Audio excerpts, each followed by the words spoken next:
Balik lagi di Koja Sastra hanya di FM 91,2 Radio Kota Batik News Interaktif Solutif. Bersama saya Ribu Tawandi sampai pukul 9 malam nanti. Dan saya sapa terlebih dahulu yang sudah ikutan bergabung di 0855420912. Ada Pak Zainal di Banyurip. Assalamualaikum, waalaikumsalam. Selamat malam Mas, selamat berkarya nih ya, salam sehat selalu. Mau nanya nih, kira-kira naskah itu ada nggak ya di perpustakaan kota? Enggak. Saya akan jawab dengan tegas enggak. Karena ini naskah yang sudah dikoleksi ya. Nah, jadi kalau naskah-naskah kuno ini biasanya adanya di koleksi apa ya, lembaga-lembaga tertentu. Nah, di kita saya tidak tahu ya, atau belum tahu apakah di kita ini juga mengoleksi naskah-naskah kuno yang memang berasal dari Pekalongan atau ada di Pekalongan. Nah, ini penting banget ya bagi Anda yang mungkin menyimpan naskah-naskah kuno ya. Boleh dong diinformasikan, dilaporkan kepada kami ya. Bisa melalui saya juga ya secara pribadi ya, misalkan lewat Japri juga boleh di 0855420912 ataupun di 089660558371 ya. Nah, itu sangat saya pribadi dan kawan-kawan yang lain saya kira juga sangat membutuhkan naskah-naskah ini, terutama untuk membaca apa saja sih peristiwa yang pernah terjadi di kota Pekalongan ini, di Pekalongan ya, di Pekalongan ini. Apakah ada naskah yang ya kalau misalkan ngomongin soal ada atau enggak itu bukan soal, kemudian ada naskah yang spesifik ngomongin soal bencana ya. Biasanya naskah-naskah kuno, sastra-sastra kuno itu bercerita panjang tentang katakanlah misalkan negara Kertagama. Negara Kertagama juga di dalamnya muncul cerita mengenai peristiwa bencana alam juga. Jadi ini menjadi tugas dari para akademisi atau para pemerhati sastra ya, untuk bisa menelusur mengenai naskah-naskah kuno ini, terutama para filolog ini. Nah, kita masih sangat butuh itu filolog, terutama yang ada di Pekalongan ini, untuk membaca naskah-naskah kuno dan mempelajarinya. Syukur-syukur ada naskah kuno yang menceritakan atau menarasikan bagaimana Pekalongan zaman itu. Kalau yang terjadi sekarang mengenai apa ya, peristiwa-peristiwa ya yang muncul dari masa lalu, rata-rata kan berupa cerita rakyat ya, artinya tradisi lisan. Tetapi bukan berarti tradisi lisan itu tidak penting, sama pentingnya kedudukannya dengan yang tertulis. Nah, tradisi lisan hanya untuk menemukan bentuk yang paling mendekati dengan cerita awal ini agaknya susah. Nah, disinilah yang kemudian, karena kan dituturkan itu pasti akan ada pengurangan, akan ada penambahan dan lain sebagainya, akan ada modifikasi dari cerita-cerita itu. Nah, itu yang menjadi PR besar. Nah, untuk menelusur, tetapi sebenarnya bisa kok diambil atau ditarik baris benang merahnya. Ya, katakanlah misalkan kalau di Pekalongan ini ya, kita bicara tentang cerita rakyat atau mitologi-mitologi yang berlaku di tengah masyarakat. Misalnya apa yang paling menarik? Nah, cerita mengenai misalnya nih ya, ketika Joko Bau atau Bau Rekso ya membendung sungai yang ada di Batang, Sambong. Ada apa sebenarnya? Apa yang melatar belakangi upaya untuk membendung sungai itu? Apakah ini untuk semacam upaya menanggulangi masalah banjir, ataukah ini untuk menanggulangi atau membuat sistem pengairan ke sawah-sawah? Nah, ini yang perlu diulik ya. Karena di dalam cerita rakyat yang ada ya, katakanlah seperti itu di Sambong, ketika Joko Bau atau Bau Rekso itu membendung sungai, ini kan diganggu tuh sama makhluk gaib ataupun setan atau yang lainnya gitu ya. Nah, kenapa diganggu? Nah, apakah gangguan ini menjadi semacam simbolis mengenai potensi bencana yang ada di daerah Sambong. Maka kemudian dilakukan pembendungan sungai itu. Nah, ini perlu diteliti ya. Terus kalau di Pekalongan lagi, apalagi yang menarik lagi yang kaitannya dengan kita bisa bisa berimajinasi mengenai kemungkinan-kemungkinan itu. Misalnya apalagi mitos mengenai Dewi Lanjar. Nah, bisa jadi itu sebagai salah satu upaya untuk tidak hanya menjaga kelestarian alam ya, terutama di kawasan pantai, tetapi juga ini ngomongin soal bagaimana kemudian keberlangsungan hidup di kawasan pantai, di kawasan pesisir gitu ya. Jadi kita kadang-kadang kan kalau sudah berbicara tentang hal itu selalu takut dan lain sebagainya. Nah, tapi dalam konteks yang ilmiah sebenarnya kita bisa menarik bisa menarik simpulan gitu ya. Jangan-jangan mitos tentang Dewi Lanjar ini dalam upaya untuk menjaga kelestarian ekosistem pesisir yang dulu ya, kalau dalam terminologi lingkungan di era zaman dulu ya, dalam naskah-naskah kuno juga disebutkan bahwa pantai itu sebenarnya sekian ratus meter dari garis pantai, tapi garis pantai itu sebenarnya bukan kawasan yang layak untuk dihuni oleh manusia. Dalam beberapa keyakinan naskah-naskah kuno menyebutkan itu. Dan makanya kemudian diberilah cerita di kawasan pesisir itu sebagai kawasan tempat huniannya para makhluk gaib ya, kayak bunian gitu ya, semacam siluman, setan-setan atau hantu-hantu gitu ya, atau jin dan lain sebagainya. Kenapa dibikin cerita semacam itu? Dan biasanya hantu-hantu ini atau setan-setan atau jin ini biasanya mereka berkoloni gitu kan, terus kemudian punya pemimpinnya. Nah, ini digunakan sebagai upaya untuk melestarikan lingkungan hutan yang ada di pesisir. Maka digunakanlah cerita itu. Nah, terus di daerah gunung juga dilarang untuk ditinggali oleh manusia. Kenapa? Karena di daerah itu menjadi daerah yang rawan longsor dan lain sebagainya. Nah, maka kemudian digunakanlah daerah-daerah atas itu sebagai tempat-tempat pertapaan, tempat-tempat semedi, tempat-tempat yang nyepi dan lain sebagainya. Nah, begitu kira-kira Pak Zainal. Tapi kalau misalkan ngomongin soal apakah naskah yang saya maksud ya, Pangujan ya, apakah dikoleksi di perpustakaan kita? Jelas tidak. Di sini hanya disebutkan ya, tadi disebutkan hanya ada di Gedong Kirtia, kemudian di Universitas Indonesia, ada juga di Udayana, terus ada di mana lagi, di Leiden. Nah, karena ini kitab naskah yang sangat terbatas dan sifatnya sebenarnya bukan soal lokalitas ya, tapi lebih pada bagaimana kemudian naskah ini menjadi semacam kekayaan hasanah budaya di daerah sana, di daerah Bali khususnya. Juga di Perpusnas ya, naskah ini ada di sana. Oke.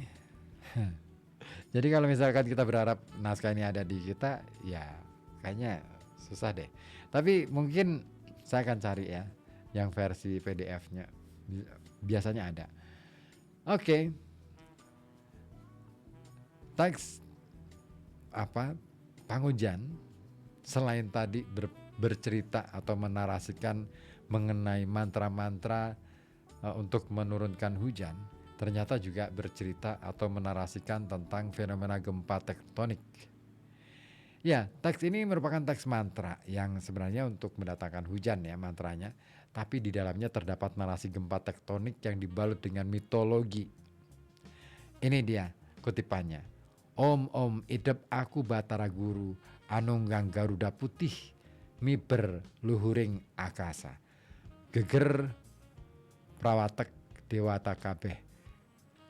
Oh, geger ya, maksudnya geger prawatek dewata kabeh anonton kasaktiane Batara Guru anganggo nusa kambangan kumambang mambang ikang rat buana kabeh gemeter ikang pritiwi mapite sang yang antaboga nuk ledoh ikang buana.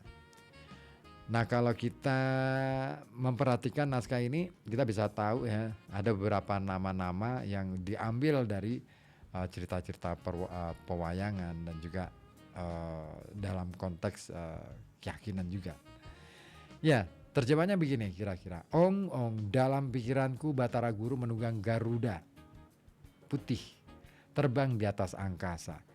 Geger seluruh golongan dewa menonton kesaktian dari Batara Guru. Menggunakan Nusa Kambangan pulau terapung. Nusa Kambangan, Nusa yang kemambang gitu ya. Nah, seluruh bumi terapung-apung, bumi tersebut bergetar, Sang Hyang Antaboga berputar. Bumi tersebut berguncang hingga hancur lebur. Ya, narasinya keren banget ya kalau kita cermati betapa gempa tektonik yang diceritakan dalam naskah ini menghasilkan atau benar-benar mengguncang, dan bisa dibayangkan ini kekuatannya seberapa dahsyat. Jadi berdasarkan kutipan tadi ya, gempa tektonik ini terjadi akibat adanya getaran dari Sang Hyang Antaboga. Nah, lalu siapa Antaboga? Nah, Antaboga ini makhluk mitologi yang wujudnya adalah naga atau ular raksasa. Nah, Antaboga dalam pandangan budaya sebagai naga ini merupakan salah satu simbol dari dunia yang terdiri dari unsur tanah, air, dan api, yang dia ini akan bergerak akibat kejahatan yang terjadi di atas bumi. Jadi naga dalam berbagai cerita-cerita mitologi ini diyakini sebagai atau simbol sebagai pelindung. Maka ketika ada kejahatan di atas bumi, dia akan naik dan dia akan mencoba menghancurkan itu. Nah, seperti juga terdapat dalam kutipan lontar Roga Sanggara Bumi. Duka Sang Hyang Antaboga, katapak gigir ira, olih huang kasmala, mapanes gigir ira, molah untut ira, kemeter ikang jagat, angajaraken ala ayuning jagat. Marahlah Sang Hyang Antaboga, punggungnya diikat oleh orang kotor, panaslah punggungnya, bergeraklah ekornya, bergetarlah dunia, memberi tanda baik buruknya dunia. Kalau kita mencermati narasi ini, maka jelas bahwa sebenarnya kerusakan yang ada di atas muka bumi ini sebenarnya tidak lain adalah akibat dari tangan-tangan kotor manusia sendiri, perilaku buruk dari manusia. Antaboga adalah simbol kesemestaan, bagaimana kemudian alam ini ketika ada peristiwa-peristiwa alam yang kemudian kita sebut sebagai bencana, itu sebagai pengingat kepada mereka, kepada siapa saja ya, kepada seluruh manusia mengenai watak jahat, perilaku jahat yang dilakukan oleh manusia. Gitu. Lalu ada lagi fenomena gempa vulkanik yang juga diceritakan dalam naskah atau teks mantra Pangujan ini. Nah, kalau tadi tektonik ya, ini vulkanik nih. Jadi fenomena gempa vulkanik yang diantaranya terjadi pada aspek ekologis berupa gunung yang sebagian besar terdapat di Pulau Bali ya. Ini seperti Gunung Agung, Gunung Batur, Gunung Beratan dan lain-lain. Karena memang kalau kita pergi ke Bali itu sebenarnya kita seperti mengelilingi gunung sebenarnya. Karena pulau itu benar-benar isinya gunung, kayak Pulau NTB ya, Lombok misal. Orang Lombok itu nggak mengucapkannya bukan Lombok cabe ya, Lombok. Nah, Lombok itu menurut tuturan orang-orang Lombok ya, itu lurus, lempang. Jadi orang-orang yang lurus. Harapannya seperti itu. Nah, fenomena gempa vulkanik yang terjadi di beberapa gunung di Pulau Bali ini bisa kita temukan dalam teks pengujian ini. Di antaranya seperti yang di kutipan berikut ini ya. Apan sang Anoman ireng, kinon denira sang yang Wisnu Murti, angobarubar gunung, Gunung Meru, Rukmanadi Balembong, ajur ikang Gunung Agung, nuk dewane di Gunung Agung, tiba ring pasih, nangis dewane di Batur, ungkah Gunung Batur, nuk dewane di Batur. Sebab sang Anoman hitam diperintah oleh sang Hyang Wisnu Murti untuk menghancurkan Gunung Meru, hancur menjadi Balembong, hancur Gunung Agung tersebut. Dewa di Gunung Agung hanyut ke laut, dewa di Batur menangis, dewa Gunung Batur terbongkar, dewa di Batur ikut hanyut. Ini menarik, narasi ini menarik ya. Betapa ya, kalau kita kaitkan dengan yang tadi ya, kan kerusakan ataupun bencana ini kan datang karena perilaku manusia itu sendiri ya, kejahatan itu. Maka sebenarnya yang dihancurkan bukan soal yang hancur itu bukan hanya gunung ataupun alamnya, tetapi juga keyakinan itu juga bisa hancur di situ. Nah, kutipan di atas ya, kita bisa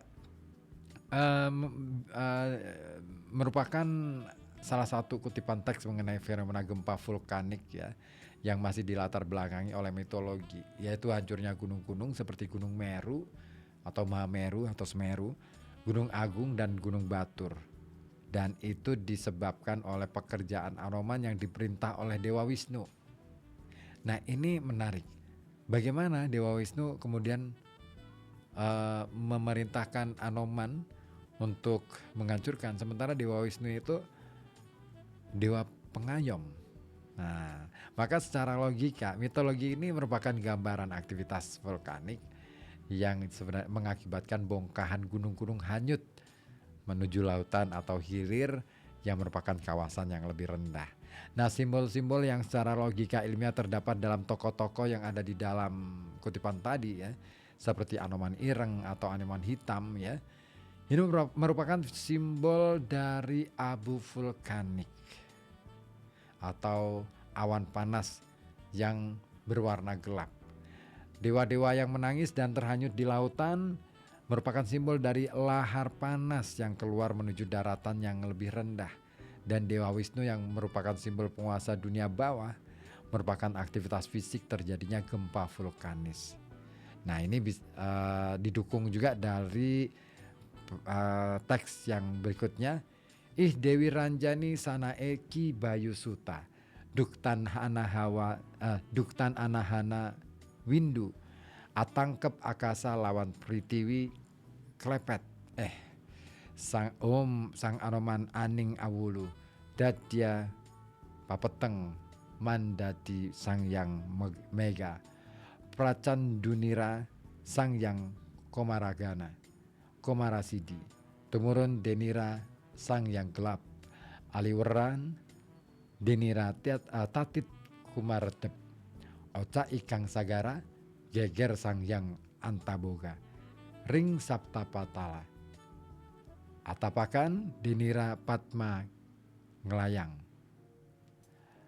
angadek sama angadaken prabawa, miber sang Anoman ring gagana, mawalas batara narayana, ketuk lindu anung keban rat kabeh, peteng dedet sandung riut, keruk geruduk cepak, pior telas.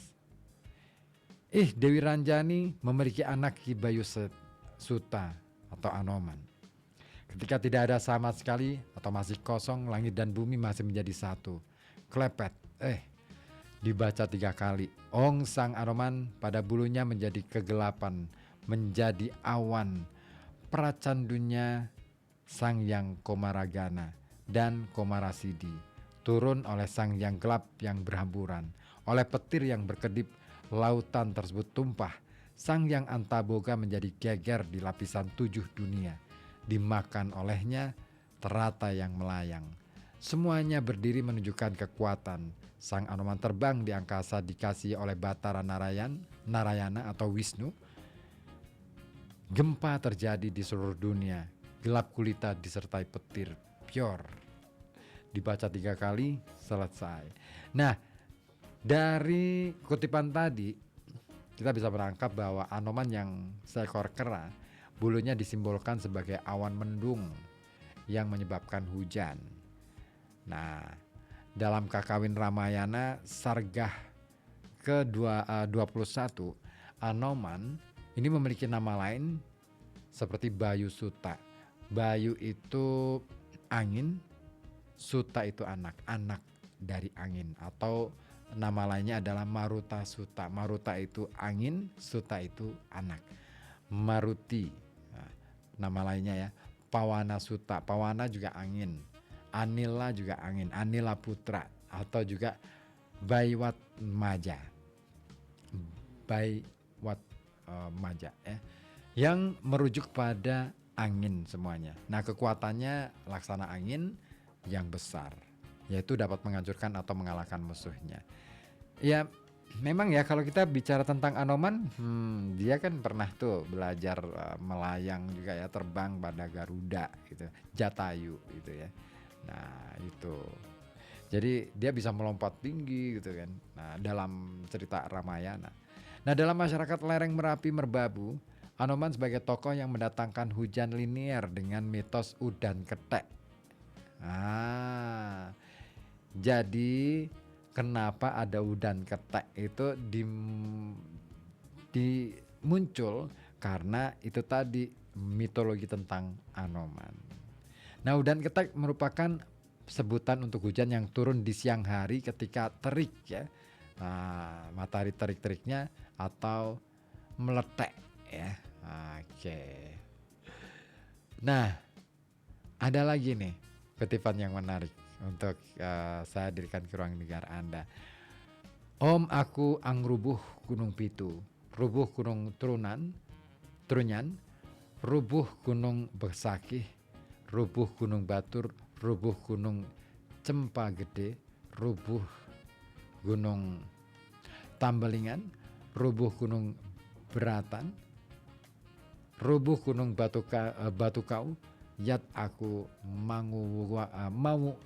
manguwugang bukit gunung Rawon. Ong, aku merubuhkan 7 gunung. Rubuh gunung Trunyan, rubuh gunung Besakih. Besakih itu agung ya, besar ya. Kemudian rubuh gunung Batur, rubuh gunung Cempagede, rubuh gunung Tambelingan, rubuh gunung Beratan, rubuh gunung Batukaru. Aku menghancurkan gunung Raung. Om Ruk gunung Mahameru, Om Kruk gunung Agung, Om Kruk Garuduk, Om gunung Batur Lebur, Om Gelap Acengung, Om Lebur gunung Rinjani, Om gunung Tambelingan Gentuh, Om gunung Beratan Nuk, Om Nyuk ya, Om Ujan Gentuh, Om gunung Agung Nyuk, Om Ujan Maider Lorwetan, Om Gelap Mangulon, Om Gunung Rinjani Nyak, Om Tatit Pasler, Om Gunung Camara Geseng Lebur, Om Ujan Gentuh Kalpung, Om Gunung Sinunggal Nyukruk. Artinya, Om hancur gunung Mahameru, Ong gunung agung bergemuruh, ong gurung bersautan, ong gurung batu hancur, ong gelap mendengung, ong hancur gunung Rinjani, ong gunung Tambelingan, banjir dibaca 3 kali ya kalau jadi mantra ya.